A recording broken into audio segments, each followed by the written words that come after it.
Il est vrai que tu serais en droit de te dire et de commenter sous la vidéo comment est-ce qu'un grand gaillard comme toi, 27 ans, 1m83, plus de 90 kilos, oui, un beau bébé, aille voir Vaiana 2 et en parle sur une chaîne YouTube. Par ailleurs, petit poster à l'appui. Dans un premier temps, je te répondrai que je fais ce que je veux. Et dans un second temps, l'animation, ce n'est pas exclusivement réservé aux enfants. Est-ce que tu as déjà vu un petit bonhomme du nom de Lucien qui a 3 ans et qui se dit « Je vais aller voir Vaiana 2 ». Non, je vais prendre la caisse, j'ai la carte, boum, je te paye ma place. Ça n'existe pas. Un enfant, pour voir ce genre de film, doit avoir un parent ou un tuteur. Donc, un adulte avec lui. Donc, forcément, qui dit un enfant qui regarde le film, dit forcément un adulte également. Donc, ce genre de film, c'est pour toute la famille, pas uniquement pour les enfants. Et j'irai même plus loin.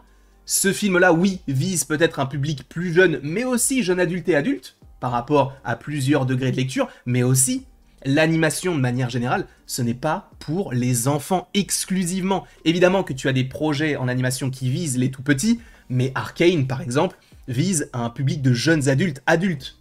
Et ça n'a rien à voir. On a du Star Wars Visions, on a des séries d'animation japonaises, on a du Ghibli, on a du Pixar. Tous ces différents projets d'animation forment le cinéma d'animation et on en a pour tout le monde, pour tous les âges. Donc, même si tu as 80 ans ou 80 ans, on se pose la question. En vrai, non? Bref, si tu es âgé, t'as le droit aussi d'aller voir ce film et d'en faire la critique. Donc voilà, je tenais à faire ce petit disclaimer. Après, parlons frontalement du film. Ce film, à la base, pour ceux qui ne le sauraient pas, était une série sur Disney+. Ça avait été annoncé lors du Disney Investor Day. On avait vu qu'il y avait une série sur Tiana, sur Zootopie, etc. Enfin, pas mal de projets en lien avec Disney. Et Bob Iger est arrivé, ou en tout cas est revenu, parce que Bob Iger, il était le patron de Disney de 2005 à 2020, si je ne dis pas de bêtises. Ensuite, il a été remplacé par Bob Chapek, qui a vite été remplacé lui-même par le retour de Bob Iger. Et Bob Iger, lui, de son côté, il privilégie le cinéma, parce que depuis 2020, bon, il y a eu le Covid, etc., et le fait est que la plupart des films ne marchaient pas comme avant. Donc lui s'est dit, on a la suite d'un film qui a énormément été apprécié, qui est l'un des films les plus vus sur les plateformes de streaming de l'histoire des plateformes de streaming, et je me demande même si ce n'est pas le film le plus vu, on en avait parlé dans une vidéo récemment. Pourquoi en faire une série? Vous allez me changer la série sur laquelle on est en train de travailler, vous allez m'en faire un film. Donc, Vaiana 2 voit le jour. D'ailleurs, je vous inviterai à aller voir la vidéo si vous en avez envie sur le Festival d'Annecy, parce que j'ai eu la chance de pouvoir rencontrer les deux réalisateurs, ou en tout cas un des réals et un producteur, enfin bref. Il y avait 2 personnes haut placées qui travaillaient sur le projet, donc n'hésitez pas à aller voir la vidéo en question si vous en avez envie.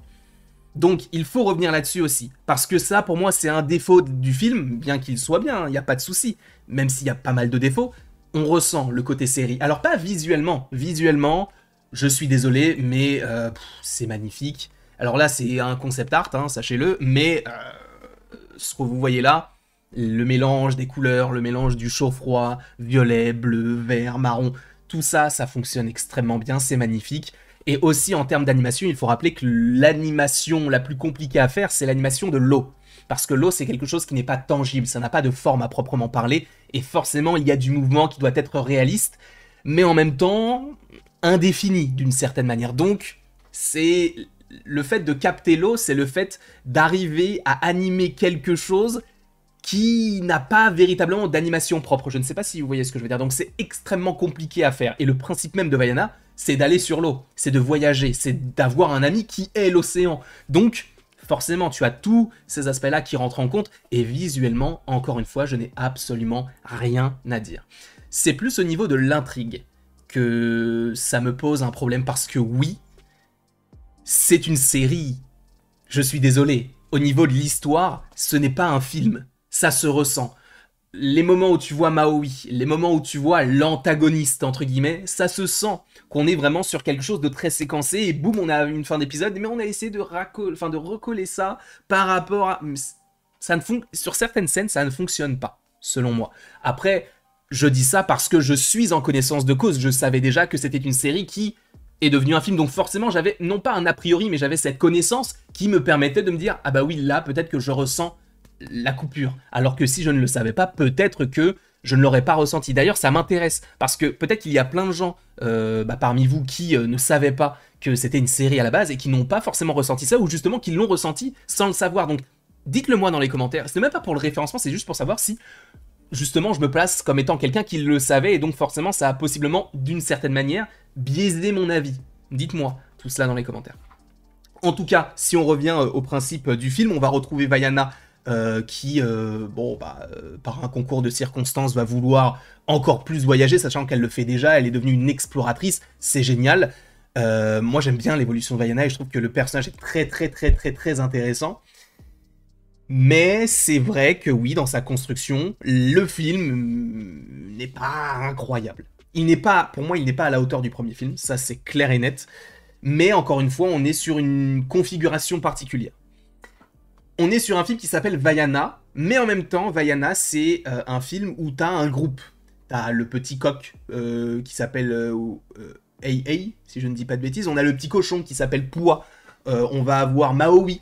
Tout ça, tout est un ensemble qui forme le film, mais le personnage principal, c'est Vaiana. Donc j'entendrais qu'il y ait quand même certaines personnes qui se disent mais la relation entre Maui et Vaiana, elle est trop légère, ça tient que sur un fil qui, pour le coup, est peut-être brisé en quelques instants.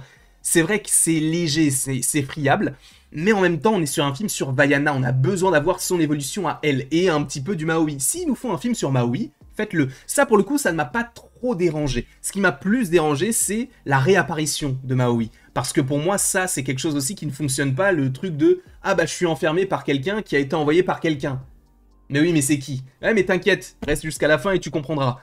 Mais oui, mais en fait, sur Vaiana 1, le côté de l'antagoniste n'était pas dérangeant parce que, bon, c'était le côté naturel, un message sur l'écologie, sur le bien-être, le vivre ensemble, etc. Et c'était beau. Là, pour le coup, on a vraiment l'impression qu'ils se sont dit « Ok, en fait, ce projet-là, c'est juste pour teaser ce qui arrive par la suite. » Parce que l'antagoniste qu'on te montre comme étant l'antagoniste principal du film, au final, bah, c'est un peu mélangé et ce n'est pas véritablement ça, sans trop vous spoiler, évidemment. Donc ça aussi, ça peut paraître un peu complexe sur la position antagoniste et personnage gentil, entre guillemets. Après, bon, ce qui fait aussi la force d'un film tel que Vaiana 2, qui, encore une fois, à mon sens, est réussi. Il est réussi, c'est juste que on ressent trop ce côté de... On a fait un film pour dire qu'on fait un film. C'est limite, je ne dirais pas que c'est un film de commande, mais ça en est pas loin. Un film de commande, qu'est-ce que c'est? C'est juste un studio qui dit, bon, bah, vous faites ce film-là. Mais il est où l'aspect artistique derrière? Non, non, non, vous faites ce film-là. Et c'est un peu le cas. C'est-à-dire qu'ils se sont dit, on doit faire ce film-là à ce moment-là. Je suis persuadé qu'à la base, en 2024, on devait pas du tout avoir Vaiana 2. Hein. On devait avoir un autre film qui a supposément été décalé ou annulé. Donc ça veut dire qu'il y a des gens qui ont travaillé sur ce truc-là et qui, possiblement, ne sortira jamais.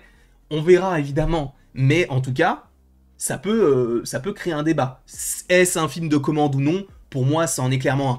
Mais là où ils excellent, on va parler des chansons à la fin, mais là où ils excellent, et on ne peut rien dire dessus, et c'est là où peut-être que pour certains c'est un défaut, pour d'autres c'est un atout, je me mettrai entre les deux, je vais me faire l'avocat du diable parce que je comprendrai que pour certains ce soit un défaut, et je comprendrai que pour certains ce soit bien. C'est le côté de... Bah on a un petit cochon, on a un coq, on a un caca moco, je ne sais plus comment il s'appelle là, les petites noix de coco là. Bref, on a la petite noix de coco, on va avoir le gros cochon. Les gars, c'est Disney, vous vous attendiez à quoi? Évidemment qu'ils allaient le faire, évidemment qu'ils allaient nous mettre des petites choses un peu mignonnes. Je vous rappelle que depuis que Disney a racheté pas mal de licences, on a eu à chaque fois ça. À chaque fois. Regardez, Baymax. Tu vas me dire, oui, mais Baymax, quel rapport? Baymax, c'est une histoire originale. Non, les nouveaux héros, c'est adapté d'un comics Marvel. Et Baymax ne ressemble pas du tout à ce personnage tout mignon et tout gélatineux qui est dans le film. C'est vraiment une sorte de Gundam. On n'est pas du tout sur la même histoire, sachez-le. On a aussi BB-8. On va avoir Grogu. Tous ces petits éléments-là qui sont mis dans des univers qui sont très populaires, forcément, qu'est-ce que ça apporte par la suite? Le cochon, il est trop mignon, j'aimerais trop avoir une figurine pop. Eh, on n'est pas des vendus, ça va pas ou quoi? Non, mais en fait, c'est un fond vert. J'ai pris le décor de quelqu'un d'autre, c'est un fond... Je peux l'enlever, mais... Trop la flemme, il est trop loin, le truc est trop loin, je peux pas trop l'enlever. Mais tu vois ce que je veux dire? C'est que... Si on se met à leur place, on comprend le marketing. Mais après, si on se place en tant que spectateur, on se dit « Oh, c'est trop mignon !» Et t'as Disneyland. T'as des boutiques Disney, tu vas voir plein de produits dérivés un peu partout dans les magasins. Et forcément, ça va participer aussi au profit du film. C'est aussi pour ça qu'ils ont fait ce film-là. Regardez. Est-ce que vous avez vu la série sur Cars?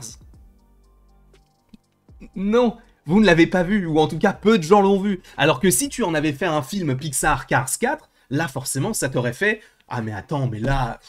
Mais c'est génial, on va pouvoir faire des voitures, on va pouvoir faire des tracteurs, on va pouvoir faire des motos, on va pouvoir vendre des jouets. » Toy Story, le principe même, ce sont des jouets. Évidemment qu'ils y pensent. C'est pensé comme ça aussi, d'une certaine manière. Donc, c'est un atout, comme ça peut être dérangeant pour la plupart des gens, d'avoir justement ces principes-là, ce marketing-là qui est omniprésent dans ce film. Après, moi, j'ai trouvé que c'était... Je ne dirais pas cohérent, parce qu'il y a des personnages qui ne servent à rien, hein, notamment les petits bonhommes, là, notamment le gros cochon, c'est juste pour dire « Hey, regardez le gros cochon !» Mais il y a la peluche, 50 balles à Disneyland. C'est sûr que c'est pour ça. C'est sûr. Et je voulais terminer aussi par rapport à la musique. Alors, les musiques en soi sont bien. Elles sont vraiment, vraiment bien. Là, il n'y a pas une musique où je me suis dit « Né ». Mais, il n'y a pas cet effet waouh. Il n'y a pas cette musique qui sort du lot. J'ai pas réussi à avoir une musique en tête après, tu vois. Par exemple, pour Encanto, ne parlons pas de Bruno, par exemple, ou la famille Madrigal, même si cette musique, je l'aime pas, mais je me souviens de l'air. Je l'ai vu qu'une seule fois, Encanto. Je l'ai vu qu'une seule fois, et je me souviens de toutes les chansons. Enfin, en tout cas, de la plupart des chansons.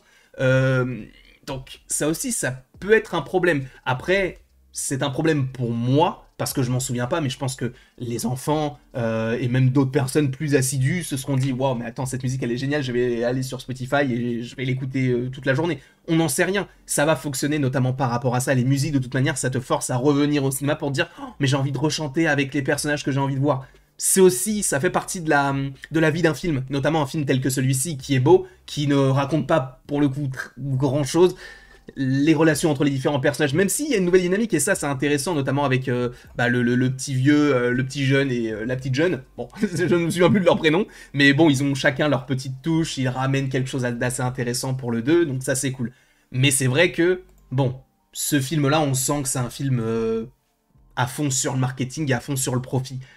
En ayant toute la connaissance, ou en tout cas pas toute la connaissance, mais en ayant pas mal de choses en lien avec le projet à la base. Donc là, tu peux comprendre. Après, si tu regardes ce film-là sans pour autant connaître ce que je viens de te dire, bah tu dis oui, c'est un film d'animation classique, avec des musiques, mais c'est vrai que tu peux ressentir ce truc-là. Encore une fois, si je devais donner une note, je donnerais 15, parce que visuellement c'est beau, les musiques sont bien, les personnages sont plutôt intéressants, c'est plus sur l'histoire et le montage, le séquençage que ça va me gêner, plus qu'autre chose.